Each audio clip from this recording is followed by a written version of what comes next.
నమస్తే అండి. నేను రవీందర్ రాజు, గరుడ ఆక్యుప్రెషర్ సెంటర్, సుచిత్ర, హైదరాబాద్. ఇవాళ మనము కాన్‌స్టిపేషన్ మలబద్ధకం గురించి మాట్లాడుకుందాం. మలబద్ధకం అన్నది సర్వసాధారణమైనటువంటి సమస్యగా మారిపోయింది. ప్రతి ఇంట్లో ఒక్కళ్ళో ఇద్దరు కాన్‌స్టిపేషన్‌తోని బాధపడుతున్న వాళ్ళని మనం చూస్తుంటాం. కాన్‌స్టిపేషన్ వల్ల చాలా సమస్యలనేటివి తయారవ్వడం జరుగుతుంది. దీనికి కారణం ఏంటంటే, ముఖ్యంగా మీ యొక్క జీవన విధానం లోపట మార్పు తీసుకురావడం వల్ల కాన్‌స్టిపేషన్ సమస్య లేకుండా చేయొచ్చు.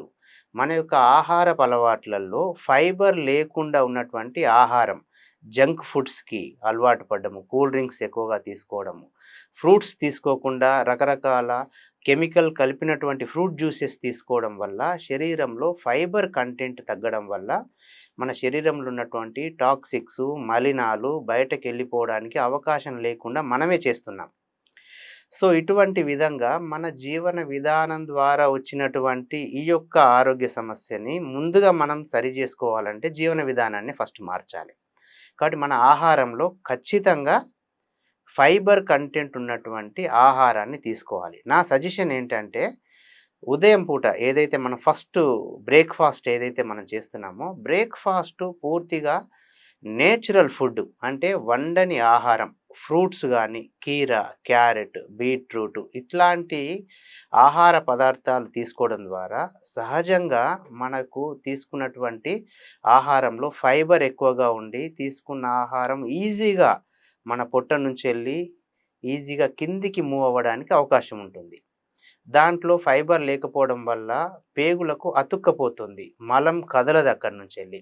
దాని ద్వారా కాన్‌స్టిపేషన్ ప్రాబ్లమ్ ఏర్పడుతుంది. కాన్‌స్టిపేషన్ అంటే ఓన్లీ మోషన్ రాకపోవడం వరకే ఆగిపోదిది. ఇది క్రానిక్ అయ్యి ఎక్కువ రోజులుగా ఉండడం వల్ల స్కిన్ ప్రాబ్లమ్స్ రైజ్ అవుతాయి. దీని ద్వారా ఇండైజెషన్ స్టార్ట్ అవుతుంది. దాని తర్వాత హెయిర్ ఫాలింగ్ స్టార్ట్ అవుతుంది. ఇదే హార్డ్ స్టూల్‌గా కన్వర్ట్ అయ్యి, హార్డ్ స్టూల్ ఎళ్ళకపోతే ఏం చేస్తారు? గట్టిగా ప్రెషర్ వేసి బాత్రూమ్‌లో గంటలు గంటలు టైం కేటాయించాల్సి వస్తుంది. సో, దాని ద్వారా ఏమవుతుంది? ఎక్కువగా ప్రెషర్ వేయడం ద్వారా పైల్స్, ఫిస్టులా లాంటి భయంకరమైనటువంటి రోగాలు రావడానికి మలబద్ధకము కారణం. కాబట్టి ముందుగా మలబద్ధకాన్ని మనము తగ్గించుకోవడానికి ఫైబర్ కంటెంట్ ఉన్నటువంటి ఆహారాన్ని తీసుకోవడం మొదటిగా చేయాలి. సమయానికి ఆహారాన్ని తీసుకోవాలి. ప్రతిరోజు 24 గంటలలో 3.5-4.5 లీటర్ వాటర్ మనం తీసుకోవాలి. 3.5-4.5 లీటర్ల నీళ్ళు ఎప్పుడైతే తీసుకుంటామో శరీరానికి సరిపడ్డటువంటి వాటర్ వల్ల మలము గట్టిపడదు, హార్డ్ స్టూల్ అవ్వదు. కాబట్టి ఈజీగా అది మూవ్ అవుతుంది. ఇంకొక పొరపాటు ఏం చేస్తామంటే, మనం చాలా బిజీ లైఫు. మన యొక్క ఆరోగ్యం అన్నది ముఖ్యంగా లేదు ఈ కాలం లోపట. డబ్బు సంపాదన కావచ్చు, ఉద్యోగం చేయడం కావచ్చు, లేదా ఇంకెక్కడో ఏదో పనిలో ఉండడం వల్ల మోషన్ వచ్చే టైంకి అది మనకి ఇండికేషన్ ఇస్తుంది. యెస్, నాకిప్పుడు మలం వెళ్ళిపోయి మోషన్ పాస్ చేయాల్సినటువంటి టైం వచ్చింది. కానీ మనం ఎక్కడో ఏదో హెల్డప్ అయి ఉంటాం. ట్రాఫిక్‌లో ఉంటాము, లేకుంటే ఆఫీస్‌లో ఉంటాము, ఇంకేదో పనిలో హెల్డప్ అయిపోయి ఉంటాము. ఆ టైంలో వెళ్ళడానికి కుదరదు. కాబట్టి దాన్ని ఏం చేస్తాం, మనము ఆపేస్తాం. ఆపేయడం వల్ల ఏమైతది, మీకు వీలు దొరికినప్పుడు మోషన్‌కెళ్ళి టాయిలెట్‌లో వెళ్లి కూర్చుంటే మోషన్ రాదు. అది పిలిచినప్పుడే మనం వెళ్ళాలి. మనం పిలిచినప్పుడు అది రాదు. కాబట్టి ఆ విధంగా సమయానికి మనం దీన్ని అలవాటు చేసుకుంటే, ఉదయం లేవగానే ఒక 1 లీటర్ నీళ్లు తాగి కాస్త ఎక్సర్సైజ్ చేస్తే ఈజీగా మార్నింగ్ ఎంప్టీ స్టమక్‌లో అంటే మార్నింగ్ ఎర్లీగానే బిఫోర్ బ్రేక్‌ఫాస్టే మోషన్ ఫ్రీ అయ్యేటట్టుగా చూసుకోవడమే దీనికి ప్రధానమైనటువంటి వైద్యం. దీని తర్వాత ఆక్యుప్రెషర్‌లో మనం ఏ విధంగా దీన్ని హ్మ్, చికిత్స చేసుకోవాలి. ఒకటేంటంటే ఆహారంలో ఒకటి మార్పు చేసుకున్నాము. రెండోది ఆక్యుప్రెషర్‌లో మనం ఏం చేయాలంటే, ఆక్యుప్రెషర్‌లో దీనికి సంబంధించినటువంటి 2 ప్లేసులలో మీకు ఆక్యుప్రెషర్ పాయింట్స్ ఉంటాయి. అది నేను మీకు ఇప్పుడు చూపిస్తాను నేను. లెఫ్ట్ హ్యాండ్ తీసుకోవాలి. అందరూ కూడాను లెఫ్ట్ హ్యాండే తీసుకోవాలి. ఈ లెఫ్ట్ హ్యాండ్‌లో చిటికెన వేలు. ఈ చిటికెన వేలు యొక్క పైన ఒక లైన్ ఉంటుంది చూడండి.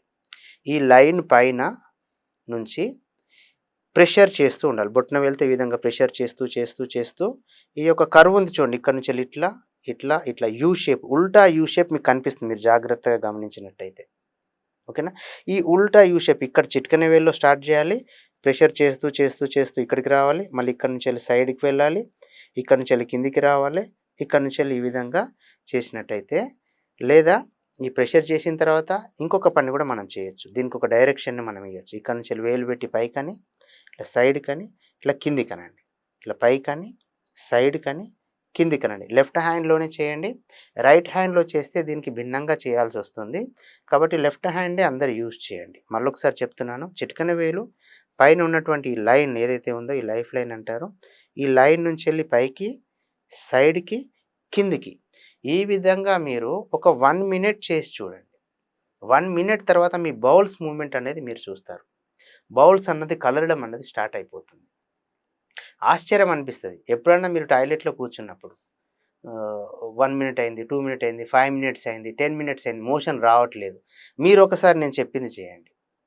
అక్కడ కూర్చోండి, జస్ట్ అదే టాయిలెట్లో కూర్చోండి. ఈ విధంగా పైకి, సైడ్కి, కిందికి అనడం మొదలుపెట్టండి. ఒక 10 to 15 టైమ్స్ అనేసరికి బౌల్స్ మూవ్మెంట్ అనేది మీకు చూస్తారు. మీకే ఆశ్చర్యం అనిపిస్తుంది, అరే ఇట్టెట్లా అయింది అని చెప్పేసి అంటారు మీరు. ఓకేనా? ఇంకొక ప్రెషర్ పాయింట్ ఏంటంటే, ఇక్కడ మనకు రైట్ సైడ్లో లార్జ్ ఇంటెస్టైన్ స్టార్ట్ అవుతుంది. రైట్ నుంచి పైకి వచ్చి లెఫ్ట్కి వెళ్ళి కిందికి వెళ్తుంది.